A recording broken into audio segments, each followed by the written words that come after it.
Maybe you should reconsider your career choice before security needs to escort you out. That is what Dr. Whitfield said 47 minutes before 2 helicopters landed on the roof searching for Master Chief Petty Officer Catherine Morrison.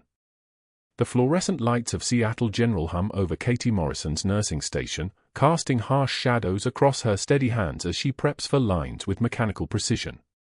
The antiseptic smell mingles with burnt coffee from the break room. She's been a ghost here for 3 years, competent, quiet, invisible. Her fingers brush the tarnished challenge coin buried deep in her scrub's pocket, a ritual she performs between patients. A faint scar runs along her left forearm, the kind that doesn't come from kitchen accidents. Her posture is unnaturally straight. Her situational awareness cuts the room like a blade. The cardiac unit of Seattle General pulses with its own rhythm, beeping monitors, squeaking shoes on polished tile, the distant hiss of oxygen flowing through ventilators. Katie moves through the ward checking vitals, her touch confident, her voice measured. She has learned how to be small. How to take up less space. How to let doctors fill rooms with their certainty while she fills them with competence they'll never acknowledge.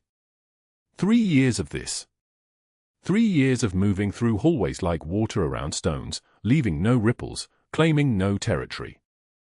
The chart appears at her station at 7:34 a.m. Colonel Marcus Hayward. Admit for routine cardiac monitoring. Post-op day 3 from a minor arterial procedure. Nothing urgent. Nothing that should matter. But Katie's jaw tightens fractionally when she reads the name.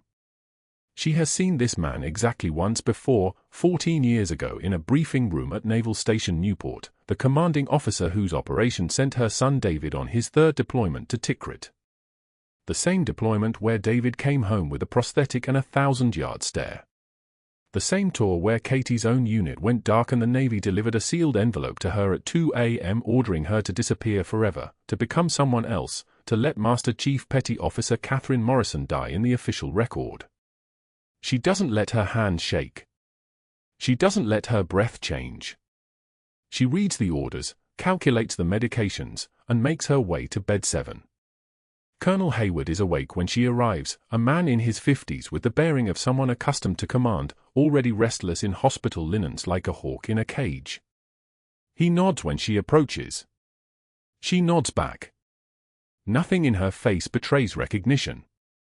Nothing in her movement suggests that she knows exactly which operations he commanded, which routes were compromised, which decision sent 19-year-olds with wedding rings toward IEDs in Anbar province. She preps his station with clinical detachment. Blood pressure cuff. Pulse oximeter. EKG leads positioned across his chest. Her hands move like instruments, precise and impersonal. Nurse Morrison. He says her name. Uses her civilian name. That's an Irish name. Yes, sir. She doesn't elaborate. She has learned that brevity is safer than narrative. You have a military bearing about you. Not a question. An observation from a man trained to read people. Katie's fingers pause for exactly 1 second on the fall line. 1 second too long. Just careful, she says quietly, continuing the prep. The needle goes in smooth. The line flushes clear. She secures it with tape, and something in her chest unclenches slightly. The immediate crisis is over. He's admitted, monitored, observed. He's safe. The comfort lasts 17 minutes. Dr. Whitfield enters the cardiac unit at 7:51 a.m. as part of his morning rounds. He is the kind of doctor who believes that hospitals are theaters and he is the only actor who matters. He's been escalating his campaign against Katie for exactly 14 days now, ever since she questioned a prescription pattern that would have generated $47,000 in pharmaceutical kickbacks from his brother-in-law's medical supply company. She flagged it quietly to the pharmacy. She attached documentation. She said nothing to anyone else. Dr. Whitfield found out anyway. Of course he did. Men like him always find out. He's brought 8 residents with him, arranged like an audience at a performance. They gather at the nurse's station. Katie continues her work, updating charts, checking labs, existing in the background where she has perfected the art of being present and invisible simultaneously. Miss Morrison. Whitfield's voice carries that particular tone, the one that makes the word miss sound like an insult. 8 residents turn to watch. This is the moment he has been building toward.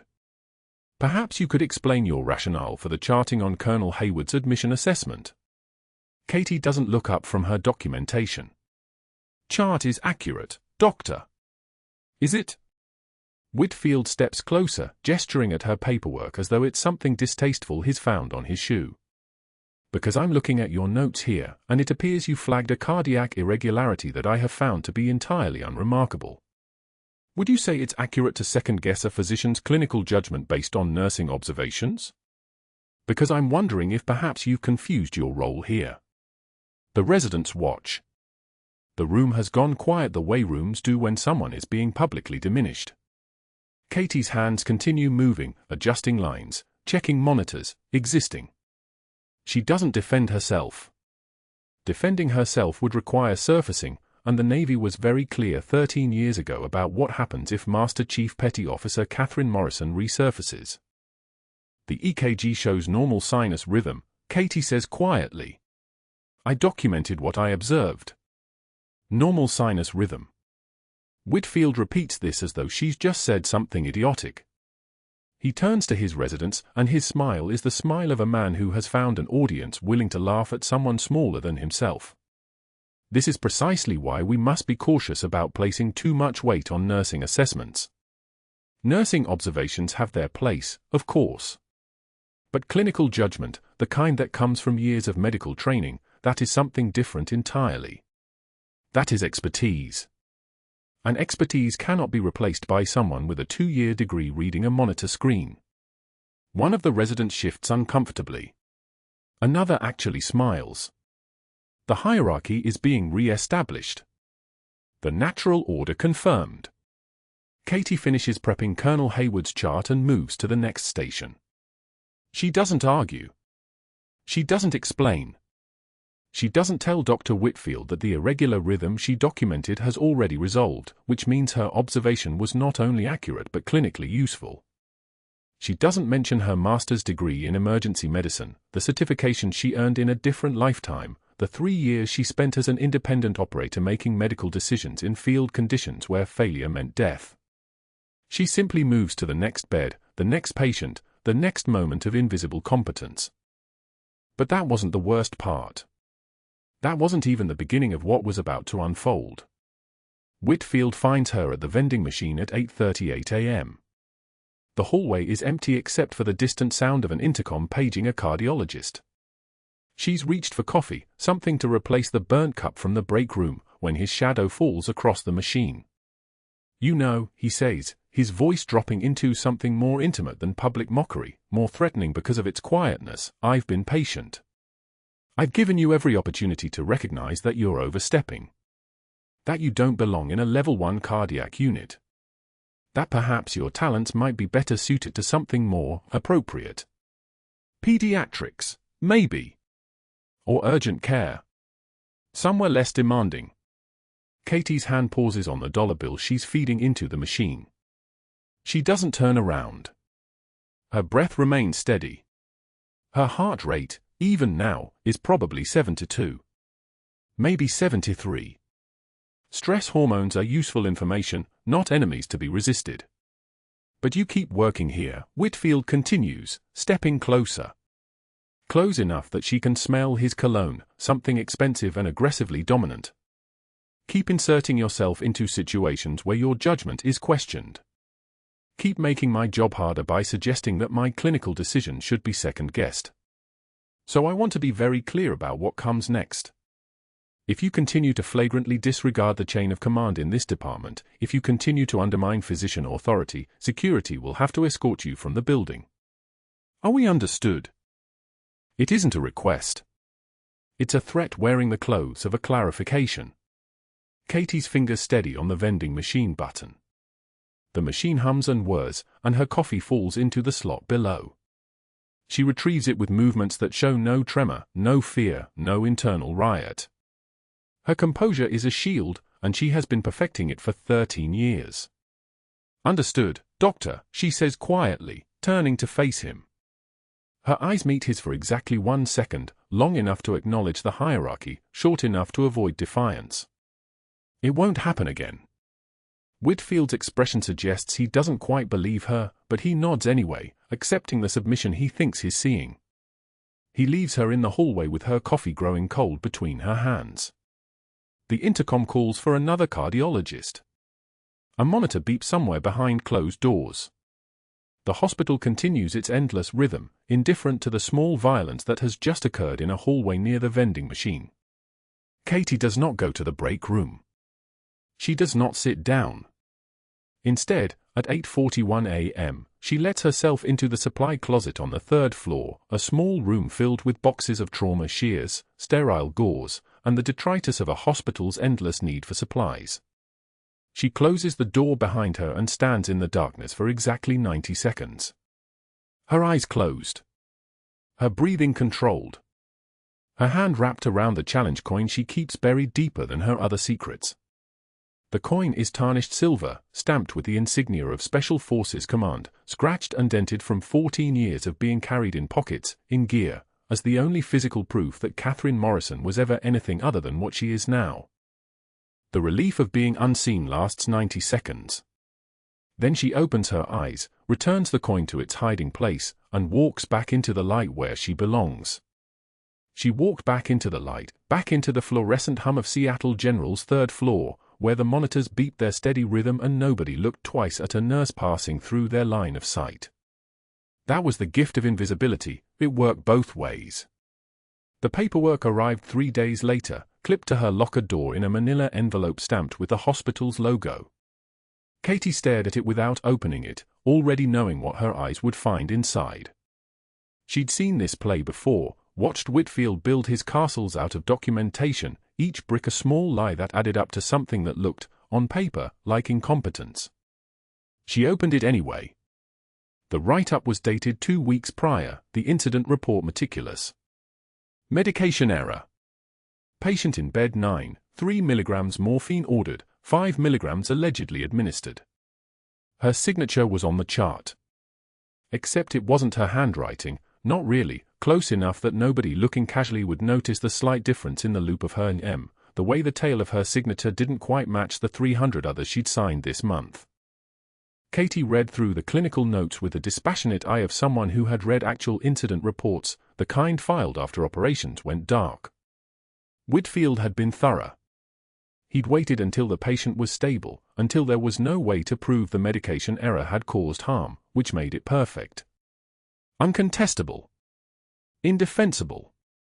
The kind of fabrication that left no fingerprints. She folded the write-up into thirds and slipped it into her pocket, where it rested against the challenge coin like a stone in her shoe. Then she clocked in and walked to the supply closet for 90 seconds, the same way she had after the vending machine incident.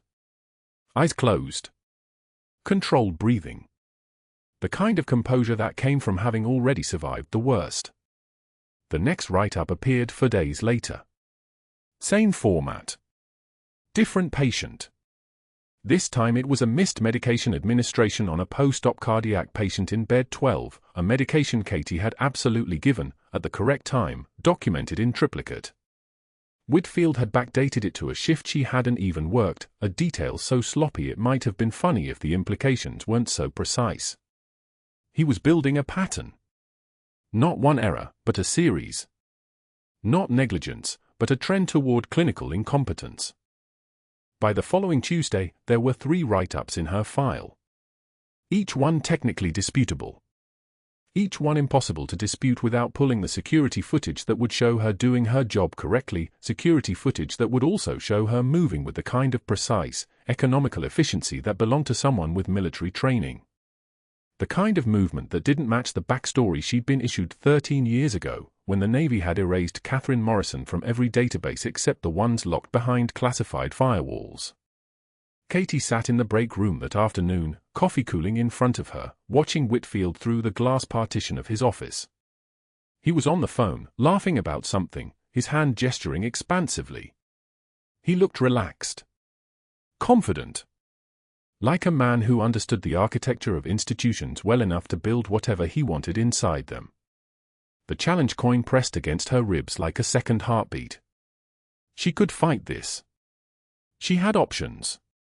There were lawyers who specialized in medical board disputes, people who understood documentation patterns and could tear apart the inconsistencies in his fabricated evidence. She could pull the security footage herself, march into the hospital administrator's office with irrefutable proof that Whitfield was lying, that he was building a case against her out of nothing but spite and fear of a nurse who had questioned his prescribing patterns. Except doing any of that would require producing credentials she wasn't permitted to possess. Military records that would create a digital footprint. Questions that would lead to answers nobody in this hospital was cleared to hear. The 13-year disappearance order had been unambiguous. Catherine Morrison was dead. Katie Morrison, the quiet floor nurse, was all that was allowed to exist. So she accepted the write-ups the way she accepted the humiliation at grand rounds and the threat at the vending machine. Without visible reaction. Without defense. The strategy of someone with nothing left to lose except the grave they'd already been ordered into. Whitfield's power source became clear as the documentation accumulated. It wasn't just his medical credentials or his position at the hospital. A call she overheard between Whitfield and someone on the phone, the board member who owed him favors, revealed something deeper. 2 decades of connections. A network of favor trading and mutual obligation that ran through Philadelphia's medical establishment like copper wiring. One word from Whitfield to the right person, and Katie's nursing license became a question mark. One conversation, and her background would be checked the way it was checked before hire, clean, appropriately boring, exactly as fabricated as it needed to be. But that's where his power fractured. He didn't know that the background check had already been run by people with much bigger clearances. He didn't understand that there were layers to Katie's disappearance, compartments within compartments, and that pulling one thread would set off alarms in places he couldn't even imagine. He just knew she was a problem, and he had the institutional machinery to solve it. The third write-up arrived on a Thursday morning, this one attached to a formal meeting notice. Katie read the date and time with the same calm she'd maintained through the others. Friday at 2 p.m. Conference Room B. The presence of HR was noted at the bottom of the memo, along with a line about discussing your employment status and the pattern of documented incidents. It was a termination hearing dressed up in bureaucratic language.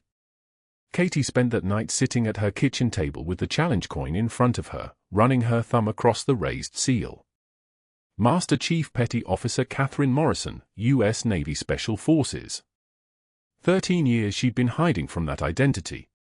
13 years of letting herself be called names, questioned, doubted, because surfacing meant disappearing in a different way, into classified files and interrogation rooms and explanations that nobody had the clearance to receive. Her son David had asked her once, when he was 12, why she never talked about her job as a nurse the way his friends' mothers did. Why there were no hospital stories, no patient anecdotes, nothing about her day. Katie had told him it was because the most important thing about helping people was that they never knew you were doing it. They never knew how much of yourself you had to leave behind to be the quiet person they could trust. He'd nodded like that made sense. He was 19 now, 3 weeks into his first deployment, and she still had no idea if he suspected the truth, that the military wasn't in her past, it was in her blood, and that everything she'd taught him about how to move through the world, how to observe without being observed, how to help without needing thanks, had come from a place she'd never officially acknowledged. The Friday morning came grey and cold, rain beginning to fall around 8 a.m. Katie dressed in clean scrubs and arrived at work an hour early, the way she always did. She restocked her stations. She reviewed her patients' charts. She moved through the hospital with the same invisible efficiency that had become her superpower, the way she'd learned to exist in places without being remarked upon, without drawing attention, without leaving marks. At 1:45 p.m., she closed out her last chart and began walking toward Conference Room B. The hallways were quieter than usual, the kind of quiet that came before something shifted. She could feel it in the air pressure change, the way a room transforms when an invisible storm is about to break. Whitfield was already in the conference room when she arrived, seated at the far end of the table with two HR representatives flanking him. He smiled when she entered, not a kind smile, but a satisfied one. The smile of a man who understood the architecture of victory. Katie took the empty chair across from him and waited. The documents were laid out in order, each write-up explained in meticulous detail. The pattern was undeniable on paper. The medication errors. The documentation inconsistencies. The pattern of questionable clinical judgment. Whitfield spoke with the precision of someone who'd practiced this conversation, and the HR representatives nodded along, their faces arranged in expressions of professional sympathy. Given the severity and repetition of these incidents, one of the HR women said carefully, "We need to have a serious conversation about your fitness to continue in this role." Katie listened without speaking. Her hands were folded in her lap. Her breathing was controlled. The part of her that wanted to stand up and recite her actual credentials, the years of advanced trauma medicine, the procedures performed under fire, the lives saved in conditions that would make this hospital's emergency room look like a kindergarten classroom, that part was being held in check by the 13-year-old order, by the understanding that speaking would destroy more than just Whitfield's case against her. "Do you have any response, Katie?" Whitfield asked, leaning back in his chair like he was savoring the moment. "Any explanation for this pattern?" She could have fought. The evidence was fabricated and they both knew it. But fighting would require revealing, and revealing would require becoming someone she wasn't allowed to be. "No," she said quietly. Her voice was steady, which was somehow worse for Whitfield. He wanted resistance to overcome, drama to silence. Quiet acceptance was harder to work with. "I don't have an explanation." The rain continued falling outside as the conversation moved toward its conclusion. Katie already knew how this would end. She'd seen it in the way Whitfield had prepared, the careful documentation, the network of favors he'd called in. This wasn't about medication errors. This was about a nurse who'd questioned his prescribing patterns, and Whitfield had decided to use the machinery of the hospital to remove her. By 3:15 p.m., it was over. Security would escort her out. Her access badge would be deactivated. The write-ups would become part of her permanent record, a scarlet letter on any future background check that anyone cared to make. Katie Morrison, the quiet nurse who knew too much about cardiac medicine, would be gone from Seattle General by 4 p.m. The thing was, she'd already died once. The Navy had made sure of that. This was just the second death, and it hurt in a different way, not in the soul, but in the small corner of her life where she'd been allowed to help people, to do the work she'd trained her entire life to do. She stood up from the conference table and extended her hand to the HR representatives, because that was what Katie Morrison would do: maintain composure, accept the outcome, leave with dignity. What happened next would prove that Whitfield didn't understand the first thing about who he'd just fired. The cardiac monitor erupted at 2:17 a.m. Not the soft periodic beeping that filled the night shift. Not the rhythmic pulse of a stable patient sleeping through recovery. This was the shriek of a machine announcing death, the high-pitched wail that makes every nurse on the floor snap their head toward the sound like prey recognizing the predator's call. Katie was at the nurse's station reviewing Colonel Hayward's post-op labs when the alarm screamed through Seattle General's ICU. She didn't run. She moved with the terrifying fluid precision of someone whose muscle memory had been forged in places where panic killed faster than bullets. 8 seconds from station to bedside. Her eye swept the monitor before her hands touched the patient. Pressure dropping. 70/40. Still falling. Heart rate climbing past 130. Blood oxygen saturation holding but trending downward. And there, the telltale finding that made every piece snap into place. Colonel Hayward's neck veins distended like cords beneath his skin, engorged and visible even in the dim monitor glow. His heart sounds, when she pressed her stethoscope to his chest, were muffled, distant, as if the organ was beating inside a closed fist. Acute pericardial tamponade. His own pericardium, the membrane surrounding his heart, was filling with blood, compressing the organ, squeezing the life out of it 1 milliliter at a time. Katie turned to the night resident, Dr. Chen, a third year who had gone the color of old linoleum. "Call Whitfield." Tell him we have tamponade." Her voice had dropped an octave, had taken on the weight of command authority that she hadn't used in 13 years but which lived in the neural pathways of her nervous system like muscle memory tattooed into bone. Now. Dr. Chen's phone was already in his hand. Katie moved to the equipment cart with her left hand already reaching for the ultrasound probe while her right grabbed the pericardiocentesis kit, the needle, the syringe, the sterile field. A procedure outside her scope. A procedure that would end her career if anything went wrong. A procedure she had performed 53 times in a field hospital outside Baghdad where the anesthesia was morphine and the operating table was a stretcher in a concrete bunker and the alternative to success was zipping body bags. The ultrasound screen bloomed to life beneath her fingers. The image crystallized, the pericardial sac, swollen with dark fluid, the heart compressed inside it like a fist closing around a bird. She didn't need to say anything. The images spoke their own language of urgency. Hold him still. Not a request. The command tone of someone accustomed to being obeyed by people who understood that hesitation meant casualties.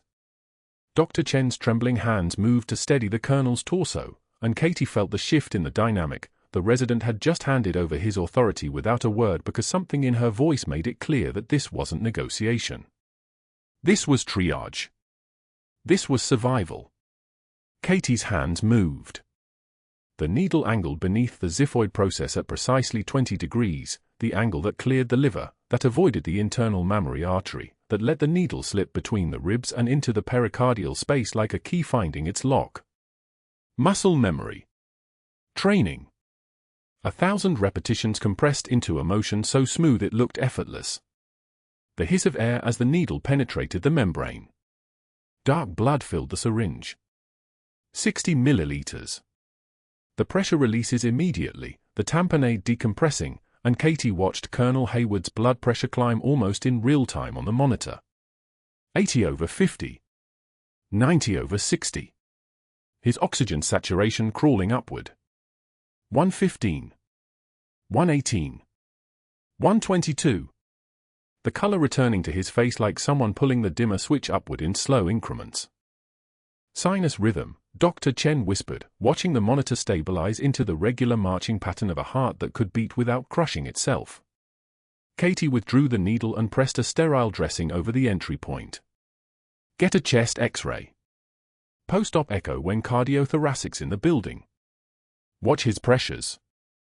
She pulled off her gloves and turned to dispose of them, her breathing steady, her hand still holding the composure of someone who had done this while Black Hawk rotors hammered the air 50 feet above the roof.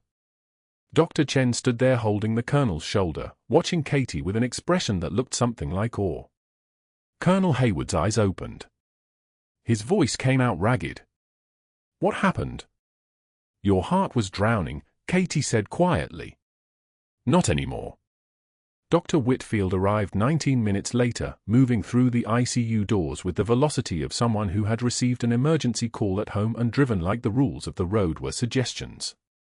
His eyes went to the monitor first, registered the stability, then caught on the pericardiocentesis kit on the bedside table, the syringe with its dark drainage, the sterile packaging, the evidence of a procedure that had just occurred in his absence. His face went through a series of micro-expressions. Confusion. Realization. Something that looked like rage. What the hell happened here? His voice cut through the quiet hum of the ICU like a scalpel. Dr. Chen started to speak, his words tumbling over each other. Acute tamponade, sudden onset, vitals were crashing. Not you. Whitfield's eyes had locked on Katie. You? A nurse? The words came out dipped in venom. You performed a pericardiocentesis? You performed a physician-only procedure. Katie finished adjusting the kernels for flow rate. Her voice came out flat, matter-of-fact, with the kind of calm that comes from having already survived the worst the world had to offer. The patient was coding. You were 20 minutes out. The pericardial pressure was crushing his right atrium. 20 minutes means no patient. Whitfield's jaw clenched. That is a scope violation. That is gross negligence. That is, he grabbed the chart from the foot of the bed, scanning it with eyes that were looking for ammunition. Get security. Tell them I need to file a formal incident report. The night shift supervisor was already moving, her expression caught between horror and respect. Whitfield stepped into the hallway, and Katie heard the first call begin before the nursing station doors had fully closed behind him. His voice was kept low but carried the lethal precision of someone making calculated threats. Yeah, it's Whitfield. I need to speak with Harris about an urgent personnel matter at Seattle General. I don't care if he's sleeping. A pause. His voice dropped lower. A nurse performed a physician-only procedure. I have witnesses. It's happening tonight. The second call came 3 minutes later, this time to someone at the state licensing board, his voice taking on the authoritative cadence of a physician reporting a scope violation. I'm documenting a critical breach in clinical protocols. A registered nurse performed an invasive cardiac procedure without physician oversight or authorization. I need this reported formally so we have a paper trail. The third call was the one that made Katie's hand go to her pocket. I need a background check on Catherine Morrison, RN at Seattle General in Philadelphia.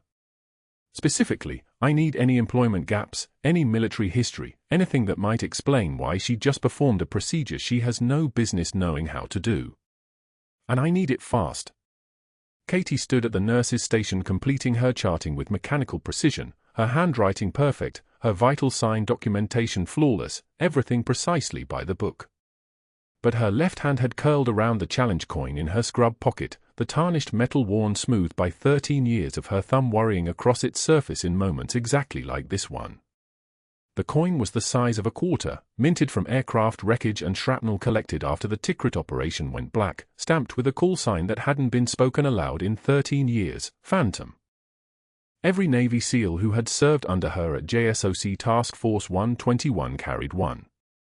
They were medals that couldn't be worn, honors that couldn't be displayed, proof of a warrior that the government had erased from every official record the moment the operation was classified beyond eyes only. Colonel Hayward was stable. Conscious. Alive in a way he wouldn't have been if Katie had waited, if she had deferred, if she had let institutional policy matter more than the patient on the bed. But that wasn't the worst part. The worst part was that Whitfield was competent enough to know where to look, ruthless enough to actually dig, and connected enough to make those phone calls matter. The worst part was that Katie had just saved a life and ended her existence in the same 19 minutes, and there was no way to explain one without triggering the machinery that would bury the other. She closed the chart and set it on the desk with controlled precision.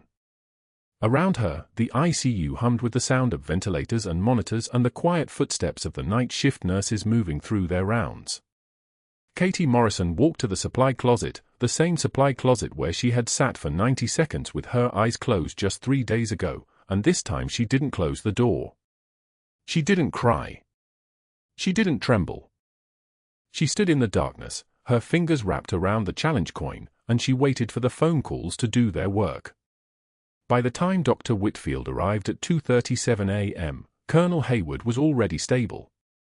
His pressure had climbed from 70/40 to 94/62. O2 sat at 97%. The man was conscious, breathing on his own, asking for water like someone who'd just woken from a nap instead of the edge of death. Katie stood at the foot of his bed pretending to review his chart while Whitfield swept into the trauma bay with the confidence of a man who expected to find a catastrophe requiring his intervention. Instead, he found a patient who should have been dead, stabilized by a procedure that was not supposed to be within her hands. She watched him read the monitor. Watched his eyes track the rhythmic spike of the cardiac waveform. Watched him calculate what had happened in those 19 minutes, his jaw tightening as the implication settled into place like sediment in still water. Who performed the needle aspiration? His voice was smooth. Almost curious. Dangerous in its precision. The bleeding had stopped by the time you arrived, Doctor, Katie said quietly. Not an answer. Not quite a deflection either. The kind of response that gave him nothing to hold but gave him enough to know exactly what she'd done. Whitfield's eyes moved from the monitor to Katie's hands. Her fingers were steady as she made a note in the chart. No tremor. No evidence of panic. No guilt written across her face. Just the calm of someone who had done the right thing and would accept whatever came next. Step outside, he told her. Not a request. Not quite a command either, positioned in that dangerous space where he was testing whether she'd obey. She stepped outside. The hallway smelled of antiseptic and the faint metal tang of blood that never quite left a trauma bay no matter how thoroughly they cleaned. Katie stood against the wall outside Colonel Hayward's room with her hands at her sides and her expression wiped clean. Through the glass, she watched Whitfield lean down to examine the xiphoid process where the needle had gone in. Checking for technical mistakes. Looking for something he could cite. He found nothing. By 3:15 a.m., he was making phone calls from the doctor's lounge. Katie knew this because his voice carried through the walls, that particular tone he reserved for conversations with people who owed him favors. The first call went to a hospital board member, a man named Pierce who'd apparently benefited from Whitfield's discretion regarding some buried malpractice complaints that never quite made it to the state medical board. The second call went directly to the state licensing board, filed as an urgent report of a nurse performing procedures explicitly outside her defined scope of practice. The third call was to someone with a name Katie didn't catch, someone who worked in what Whitfield carefully called background investigation services, code for a private investigator with connections to military records databases. She heard him say her name. Catherine Morrison. Then he spelled it. Then he gave her social security number, which meant he'd already accessed her personnel file. Already knew her civilian address. Already had the pieces assembled and the machinery engaged. Katie sat in the break room at 3:41 a.m. with her hands wrapped around a cold cup of coffee and her challenge coin pressed against her thigh through the fabric of her scrubs. The tarnished metal was warm from her body heat, 14 years old, last pressed into her hand by a lieutenant commander whose name she could no longer speak aloud. It was proof she had existed before the Navy erased her. Proof that Master Chief Petty Officer Catherine Morrison had been real once. The coin was all that remained. At 6:22 a.m., her supervisor called her into his office. Just a formality, he said. Just some questions about the procedure. Just routine. By 9:11 a.m. sharp, she was sitting in the administration conference room across from a hospital attorney and Dr. Whitfield and two suits from Human Resources. The attorney had a manila folder in front of him. Inside were 3 fabricated write-ups for medication errors Katie had never made, errors she'd caught and corrected before they became dangerous, errors that existed only in Whitfield's careful documentation. The attorney read them aloud in the tone of someone reciting a legal text. Gross violation of clinical protocols. Performing medical procedures outside your scope of practice. Insubordination and failure to follow direct physician guidance. The termination meeting lasted 11 minutes. Katie's nursing license was suspended pending investigation. She was given a severance form to sign, 2 weeks' pay in exchange for no litigation. The attorney explained her options. She could appeal to the state nursing board. She could contest the suspension. She could hire a lawyer and fight this. But fighting required producing her military credentials. Fighting required surfacing. Fighting required admitting that Master Chief Petty Officer Catherine Morrison still existed, and the Navy had ordered her 13 years ago to disappear forever after the Tikrit operation went black. She signed the form. Security escorted her to her locker at 9:43 a.m. It was the perp walk Whitfield had insisted on, the public humiliation, the visual confirmation that she was being removed. Her colleagues watched as she packed her stethoscope into a pathetic cardboard box. The extra scrub she kept in her locker went in next. The photograph of David in his marine dress uniform went last. She held it for just a moment before placing it carefully between the folds of fabric. Then she reached down and felt for the challenge coin in her scrub's pocket, pressing her thumb against its rough edge, feeling the weight of 13 years in something the size of a poker chip. The rain started as she walked home. Philadelphia rain, the kind that came sideways off the Delaware River and soaked through fabric in less than a minute. Katie walked anyway, holding the cardboard box against her chest because it was all she had left of Seattle General. No recommendation letter. No chance to say goodbye to Colonel Haywood. No explanation she could give that didn't require telling the truth. She made it home at 11:37 a.m. and sat at the kitchen table with the box on the floor beside her chair. The rain hammered against the windows like applause from a crowd that didn't exist. Katie laid the challenge coin out in front of her on the table, the one piece of metal that proved she'd been real once, and she let herself cry for the first time in 13 years.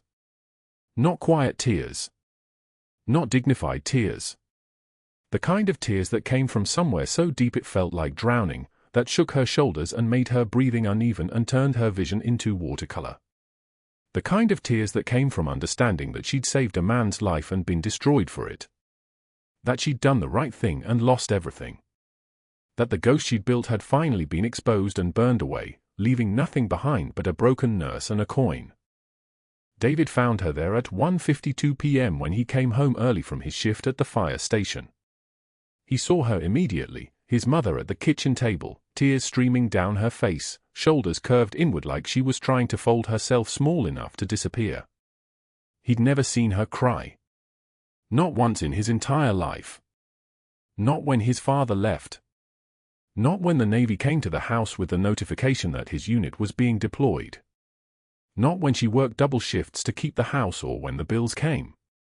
Katie Morrison did not cry. Mom. His voice cracked with fear. Why are you home? What happened? She couldn't answer. Not because she didn't have the words, but because the words that needed saying required admitting she was a constructed ghost built on top of a warrior the government had buried. That the mother he knew was a lie. That everything he believed about his mother was a classified secret she couldn't speak without ceasing to exist. David sat down across from her, still in his station gear, still smelling like diesel and smoke and the outside world. He reached across the table and took her hand without speaking. His palm was rough and warm and solid, and Katie held on like it was the last real thing in a world made of shadows. The challenge coin lay between them on the table. He looked at it. Then he looked at his mother's face, wet with tears, and his eyes widened just slightly as something shifted behind his expression. Understanding. Not complete. But enough. Mom, he said quietly. Who were you? She still couldn't answer. But that wasn't the worst part. For days later, Katie pushed through the double doors of Seattle General's recovery wing, her civilian clothes hanging loose after nights she couldn't sleep. The hallway smelled of antiseptic and something else, hope, maybe, the way surviving patients seemed to exhale differently. Colonel Haywood's room was at the end of the corridor. She could see him through the glass partition, sitting up in bed, color returning to his face like sunrise bleeding back into the world. He looked smaller somehow, diminished not by weakness but by gratitude. She didn't know how to stand in a room with a man whose orders had sent her son into the Tikrit darkness. Didn't know if the life she'd saved 3 nights ago balanced against the one she'd already lost. The intercom crackled above her head, trauma activation. All available staff to the helipad. Combat casualty inbound. ETA 2 minutes. 2 minutes. Katie's hands went still. The hallway erupted, residents sprinting toward stairwells, nurses abandoning carts mid-stride, the controlled chaos of a trauma center recognizing its purpose. She should have kept walking to Haywood's room. Should have stayed invisible. Instead, she turned toward the sound of rotors beginning their descent, that particular thunder only military helicopters make. The rhythm that lived in her bones. The MH-60 Black Hawk descended through the gray sky like a predator settling onto a branch, its rotor wash hammering against the hospital's concrete helipad, the wind carrying the smell of jet fuel and something darker, blood exposed to altitude. The rear ramp dropped and 3 figures emerged, 2 in flight suits supporting a third whose left side was a study in controlled hemorrhage, field dressings already soaked through, the kind of bleeding that meant minutes, not hours. A special forces operator.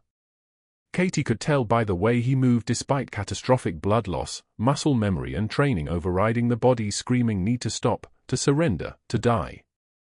The trauma team rushed him down the internal stairs toward Trauma Bay 1, rolling the gurney with the efficient violence of people who understood that every second below 90 systolic was a second closer to the point of no return. Katie stood frozen in the stairwell, watching them pass. Her hand found the challenge coin in her jacket pocket without thinking. 13 years of muscle memory. The security detail escorting the operator, 2 armed guards in dark tactical gear, fell into position behind the gurney, their eyes moving through the hallway with the precision of personnel trained to identify threats in civilian environments. Dr. Whitfield stood at the nursing station reviewing charts, his body language the comfortable posture of a man accustomed to authority, unaware that the world was about to reorganize itself. He glanced up as the trauma team wheeled past, that slight curl to his lip that meant he was already calculating: surgical opportunity, research case, another story for the medical school seminar where he performed his wit like a small god. Katie should have left. Should have walked down that corridor to Hayward's recovery room and stayed out of the reckoning she could feel building like pressure before a storm.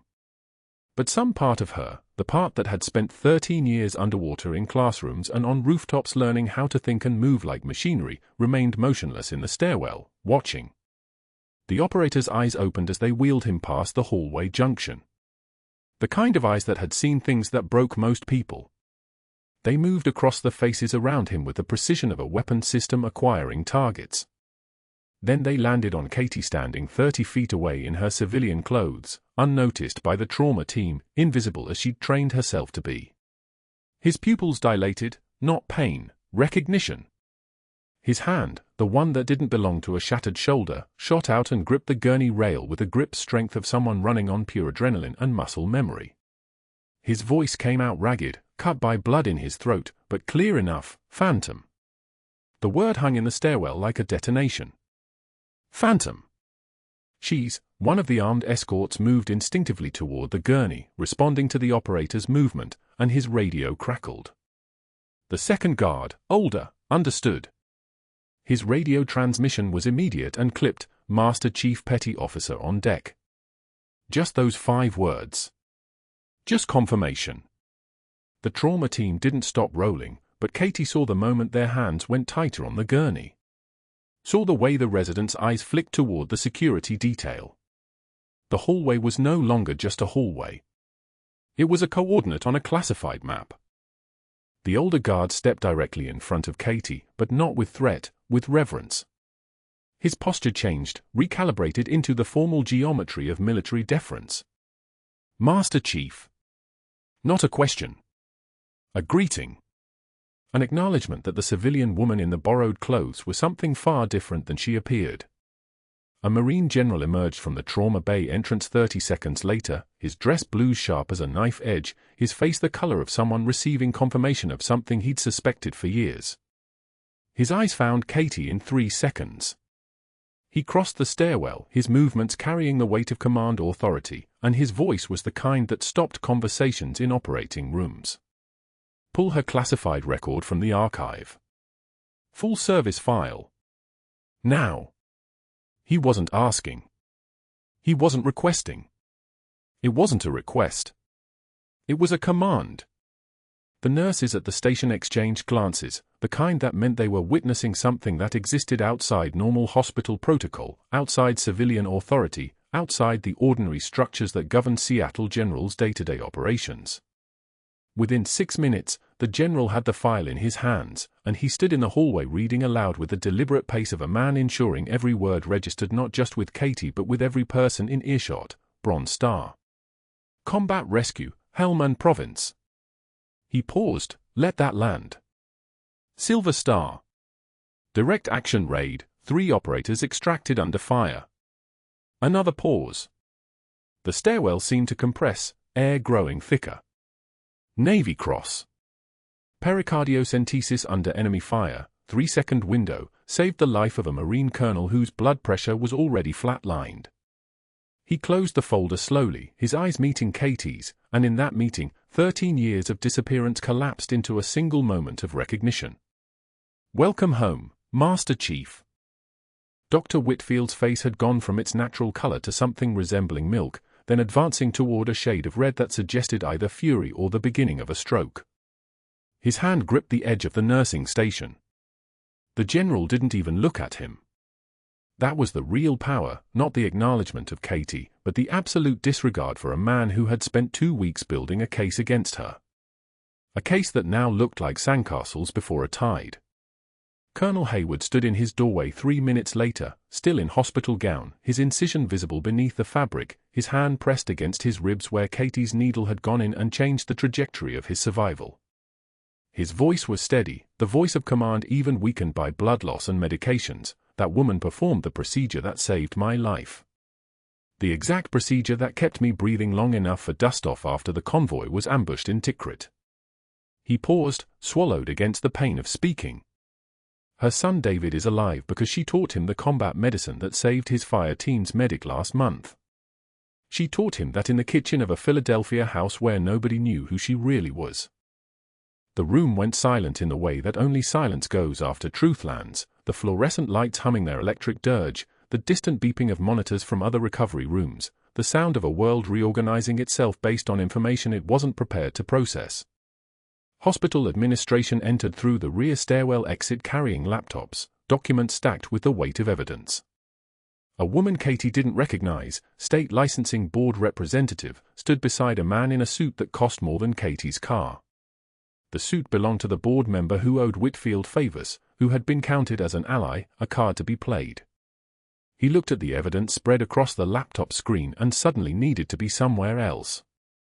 Compelling, he said quietly, already moving toward the exit. But I have another engagement. Thank you for the update. The woman from the licensing board opened a folder, not the one containing Katie's complaint, but a different folder. Thicker.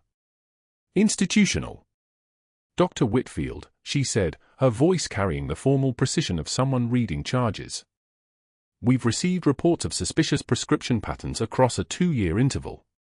High-cost medications prescribed at frequencies that exceed standard practice for patient populations. Corresponding invoices indicating pharmaceutical kickback arrangements totaling approximately $1.7 million. The document spread across the conference table like an accusation. Security footage of Whitfield in a pharmacy parking lot.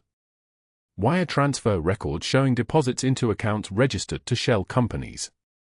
Prescription logs highlighting the exact same suspicious dosing patterns that Katie had flagged 2 weeks ago, the ones that had triggered her questions in the first place. The ones that had made her dangerous enough to need destroying.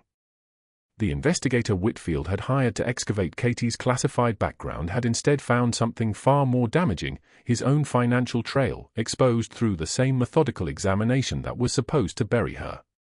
A former Army CID agent, the suit explained, recognized the gaps in Katie's civilian record for what they were. Recognized erasure when he saw it. Recognized a woman whose disappearance was institutional, not criminal. And instead of exposing her, he'd simply redirected his audit. Whitfield's hands trembled as the evidence accumulated. His mouth opened, closed, opened again. This is circumstantial. I was protecting patient safety from an unqualified. The general cut him off with the kind of silence that felt like a physical blow. You terminated a decorated combat veteran for saving a patient's life using skills she earned extracting my Marines under fire. Skills that apparently threatened your financial arrangement. Nobody spoke after that. Whitfield was escorted from the building within the hour, carrying his own cardboard box, the same way security had escorted Katie 4 days earlier. He didn't look at her as he passed through the hallway. Couldn't look at her. The woman from the licensing board closed her folder and quietly redirected her attention to the paperwork that would suspend his medical license and forward his file to federal prosecutors. 6 months later, David sent Katie a screenshot he found on a community college website. Dr. Whitfield teaching CPR basics to bored adults in a fluorescent-lit classroom, his credentials now reading instructor instead of physician, his salary approximately $18,000 annually, his medical license permanently revoked, his criminal trial scheduled for next month with defense attorneys already negotiating a plea that would spare him the worst of the federal sentencing guidelines. Katie stood on Seattle General's rooftop helipad in navy dress blues, the Master Chief anchor gleaming against her dress uniform like something she'd finally earned the right to wear. 2 MH-60 Black Hawk sat idling on the pad behind her, their rotors creating a steady percussion that sounded like coming home. The Marine General stood with a dress uniform jacket slung across his arm, containing the Navy Cross that she'd earned 13 years ago but could never publicly display. The medal itself was small, a bronze star suspended from a pale blue ribbon, but its weight in her hands felt like the 13 years collapsed into something tangible. The hospital CEO stood beside the general, his expression carrying something like awe, the look of a man who understood he was witnessing a reorganization of his institution's hierarchy. Colonel Hayward stood at attention, fully recovered, his uniform pristine, his color returned. David stood in the second row of assembled staff, his marine utilities sharp, his expression carrying the complicated pride of a son watching his mother finally step into the light. Her unit patch was sewn inside her dress jacket collar where only she could feel it against her skin, a reminder that some identities don't need visibility to be real. Katie took the microphone from the CEO's hands, her voice steady, command tone tempered with the hard-won wisdom of 13 years underground. The quietest person in the room might be holding it all together. She didn't elaborate. Didn't need to. Every person standing on that rooftop understood exactly what she meant. Understood what it meant to disappear. Understood what it meant to remain steady while the world tried to destroy you. The challenge coin stayed in her pocket, no longer hidden, just carried. Below them, Seattle General's emergency room continued its controlled chaos, another ambulance arriving, another crisis, another group of people who would need someone steady enough to hold things together in the dark. Above them, the helicopters waited on the pad, their rotors cutting the Philadelphia sky, ready for the next casualty, with a Master Chief finally standing in the light where she belonged. The challenge coin felt lighter in her pocket now, its purpose fulfilled. Katie Morrison the nurse was real. But Master Chief Petty Officer Catherine Morrison, that woman had never stopped being real. She'd just been waiting for the world to catch up.